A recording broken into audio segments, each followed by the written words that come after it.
talk about assumable loans. Like, that's it. Because everybody knows those things are too good to be true, and in the mortgage world, it's assumable loans. So let's break down what is an assumable loan, how do you get one, and who is it best for? And then I want to offer an alternative. Because we're getting a lot of questions right now. I don't know if you've noticed, but we're seeing volatility in interest rates still. I mean, we've been talking about the volatility in interest rates since the fourth quarter of 2022, and we're still seeing it. We've come off of the peak. We're down from the 7.25, but we're seeing days like yesterday where small bits of news, where manufacturing came out stronger than expected, and the banking stocks took a dip. Came out stronger. We're seeing small things like that move markets and move our interest rates. Our interest rates popped up yesterday, and I was like, what just happened? That's happening on a daily basis. And when you see things like that, you gotta go, forget the volatility. I want a locked in interest rate. I want what the seller has. And if I can get that and help the seller get out of their home, it's a win-win. Helps more inventory come online, help that seller move, and lock in that low historic interest rate, especially if they've got a 2.6, 2.75, 3% interest rate. So what is an assumable loan? Let's just start there. An assumable loan is a loan where the current buyer, today's buyer, is going to take over or assume a loan that exists and had been originated in the past.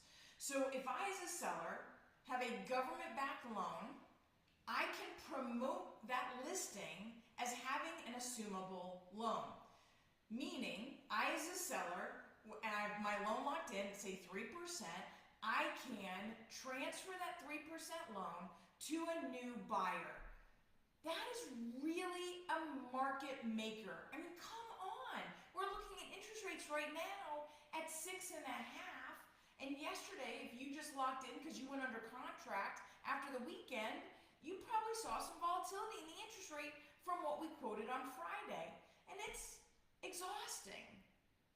Now, I can go on for hours and hours about why it doesn't matter what the interest rate is. Why you are buying for the long term, the opportunities in investing in real estate, and the gains that you get with appreciation plus principal reduction and tax benefits. I mean, literally hours I could go on. But that's not the topic for today. The topic for today is, given the interest rates being higher than they were just in the last few years, can I lock in and take over that interest rate that the seller has? So, a couple things up front. Assumable loans, only good for Govy loans. Only good for FHA, VA, and USDA. That's really big deal because a lot of loans, you got to think about this, over the last several years, when sellers were being super picky on the buyers they chose and the contract they accepted, to who had the strongest offer, maybe a non-contingent, hopefully all cash, if not all cash, conventional, with a lot of money down, with a high credit score, making sure that that seller or that buyer did not fall out of contract, right? And could close quickly, no headaches. A lot of times those buyers were conventional, especially considering you were putting in offers $20, $50, $100, $200,000 over asking. So the majority of the loans originated when the interest rates were at their lowest were conventional. Fannie Mae, Freddie Mac, maybe jumbo. Those are not assumable. That wipes out a bunch of loans. Now, you might have had an FHA loan where you actually lived in the home and maybe you did a refinance during that time. So you've got a nice locked-in low interest rate on a loan that maybe you've had for a while and the balance is super low, your payment's super low. Somebody's coming in looking at that going, I want that. So let's go over the Govy loans a minute more and talk about the different factors between them, and then let's go into how do I get it? Because I want that. I get that, right? So if I have an FHA loan, that's the easiest loan to assume. So if I, as a seller, have an FHA loan, I can market that loan as assumable. A VA loan. A VA loan gets a little more complicated because remember the VA loan was acquired by someone who had VA benefits, right? So if that person who has the VA benefits got the VA loan, then somebody assuming the VA loan would either have to have VA benefits or the veteran who is selling the home, their eligibility is going to stay with that loan. So what if a buyer comes in who can't qualify for a VA loan, they don't have the eligibility, so they go in and they assume it, they keep the seller's eligibility, and for some reason they default. For any number of reasons, they default on that loan. That's going to hit the seller later. So that might not be a risk that a seller wants to take. So that's something to know.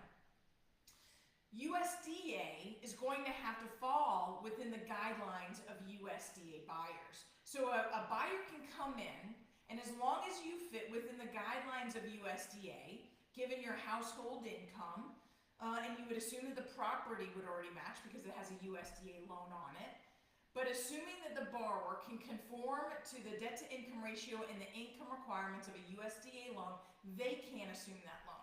But again, they have to qualify, right? So that's why the FHA is the easiest. The VA holds that eligibility, and the USDA you have to fit within the box. Now, let's talk about the numbers, because I get it. You want it, right? They got a 3% interest rate, and today the rates are 6.5. On the volatility days, it could be worse. So, but I want that. Well, let's talk through the numbers. If I am selling a $600,000 home, the market value, remember we went up 44% during the pandemic in our home values. Now we've given a little bit of that back, but a little bit of that back still means the home prices went up substantially. So maybe I bought that home 5 years ago and I bought that home for $425,000 and now I can sell it for $600,000. And since then, I've also been making principal reduction with my mortgage payment every single month. So now I might have a loan that's say $375,000, but I'm selling it for $600,000, no matter if it's VA, FHA, or USDA. Well, that would imply that as the buyer, I need to figure out the source for $225,000. Because that assumable loan is the current balance of the loan. It doesn't mean you can buy it for whatever number you want. It simply means that I can assume that loan as is and it can be transferred to a new buyer. That balance on that loan at a 3% interest rate is only $375,000, but I'm trying to buy this house for $600,000. Now, if you have some money and you can make up that difference, you can do that loan. Now, with an FHA loan, you're still going to have the mortgage insurance. So my question to you is if you had that much money, could we buy the interest rate down, right? Especially if you're a VA and that veteran, if you're not a VA and that veteran doesn't want to sell it to a non-VA, well, you still have the money. Could you buy the interest rate down? So that's a very big question that needs to be asked when you're going in there. So now, but how do I get it? So what happens if somebody bought a house last March with a FHA loan and it didn't appreciate the 44%, and for whatever reason they had a job transfer, maybe they got a little ahead of their skis and they didn't get the raise that they were expecting, and they have to sell that home. Now we're not seeing a lot of foreclosures, very, very few in fact, but it could be a situation where he's just going to go to market right away and he's going to sell that home. Well, if he wants to sell that home, maybe he bought it for $600,000 and now it's on the market for $620,000, right? I mean, maybe it's well within, I have $20,000, I can make that up. That's a time where you might want to explore an assumable loan. But let's talk about the reality of it, because that's the real deal behind it. We can talk about what it is and what loans it applies to and what the idiosyncrasies are with the numbers. But what's the reality of getting an assumable loan? Because we do get that question a lot. Well, I don't do them. And some will joke that nobody does. But I don't do them, and lenders don't typically do them. It's the servicers and their lending organization. So say that loan is serviced by, meaning who does the seller currently write their mortgage checks to? What name do they write their mortgage checks to? Is it Flagstar Mortgage? Is it Aquin Mortgage? Is it Aquin Servicing, sorry, or is it Dovin Mule? Who's the servicer that the current seller is writing their checks to? They're the ones that a new buyer will have to reach out to. Now, many times they can also do loans because they'll sit and they'll refinance loans. Sometimes they don't. Maybe sometimes they're just simply a servicer. But you'll have to go to them, and they'll have to let you know whether or not they will support that loan, right? That assumable loan. So they might go and have you qualify. They might tell you that they don't do it. They might tell you that you can apply for it. They might tell you what the balance is and what the steps for doing it are. But you have to go through them. You can't go through your lender or any other lenders. It has to be through them. Now, the problem is 9 times out of 10, it's not a fruitful experience. In fact, it's a very painful experience to get to the end and not have had success. So what's the option and what's the alternative?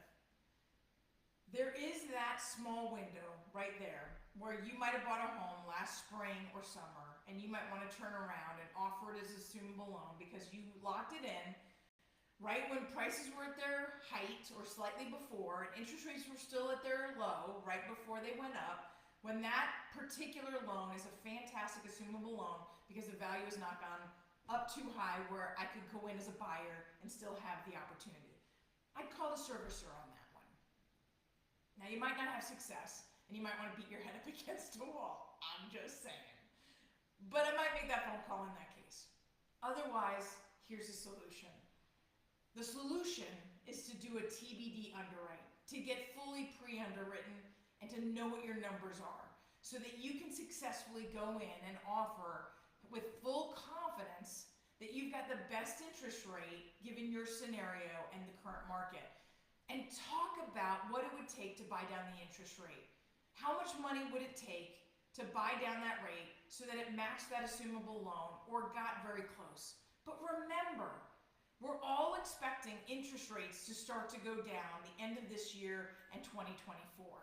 So you don't want to spend too much money and put yourself in a position where you can refinance later and not have spent the money.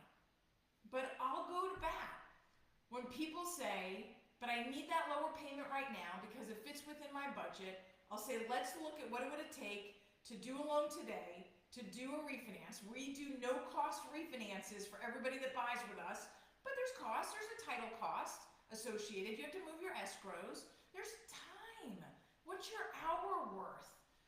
What would it take to refinance? What would it take to purchase? What available funds do you have right now? And how low can we buy that interest rate permanently so maybe you never have to refinance again? Getting you maybe not the lowest of interest rates, but a successfully low interest rate that dials in your numbers.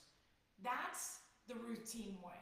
The Rueth team way is by educating and strategizing, putting together an action plan that makes sense and gives you success. Well, that's enough for assumable loans. They're great in theory. They're really challenging in practice. And some will say, nobody does them. Hope you guys have a fantastic rest of your day. Bye-bye.